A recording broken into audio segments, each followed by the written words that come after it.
স্মরণকালের অন্যতম ভয়াবহ বন্যার কবলে পড়েছে নেপাল। আকস্মিক হিমবাহ ধসে একসঙ্গে ভেসে গেছে ভোতেকোশি ও ত্রিশুলি নদীর আশেপাশের শহর ও গ্রাম।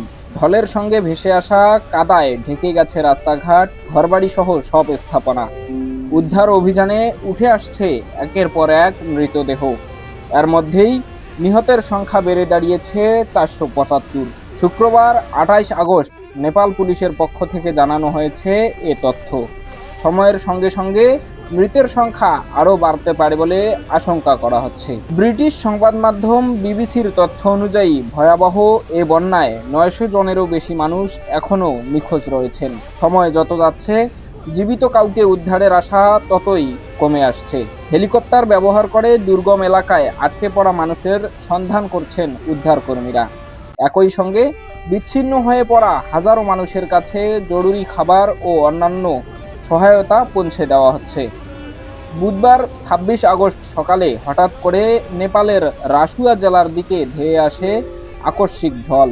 হিমবাহ ধসের পর চীন ও নেপালের মধ্য দিয়ে প্রবাহিত লেন্দে নদীতে কাদা ও ধ্বংসস্তূপ তীব্র গতিতে ছুটলে এই বিপর্যয়ের শুরু হয়। বন্যার তীব্র স্রোত ভোতেকোশি ও ত্রিশুলি নদীর আশেপাশের বিভিন্ন শহর ও গ্রামে আঘাত হানে।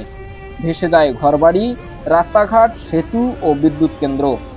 উদ্ধার অভিযান চলার সময় ওপর থেকে ধারণ করা ভিডিওতে ধরা পড়ে বন্যার ভয়াবহতা। এক সময়ের প্রাণবন্ত গ্রামগুলোর ঘরবাড়ি এখন কাদায় মাখামাখি হয়ে পরিণত হয়েছে ভুতুড়ে নগরীতে। নেপালের পর্যটন বোর্ড জানিয়েছে নিখোঁজ ব্যক্তিদের মধ্যে 142 জনই ভারতের নাগরিক। এছাড়া অস্ট্রেলিয়া, যুক্তরাজ্য, যুক্তরাষ্ট্র, দক্ষিণ কোরিয়া সহ বেশ কয়েকটি দেশের পর্যটকও রয়েছেন নিখোঁজের তালিকায়। প্রকৃতির খামখেয়ালি সিদ্ধান্ত কখন কিভাবে পরিবর্তন হবে সেটি মানুষের পক্ষে জানা সম্ভব নয়। সৃষ্টিকর্তার খেয়ালেই ধ্বংস হবে প্রকৃতির সকল সৌন্দর্যের।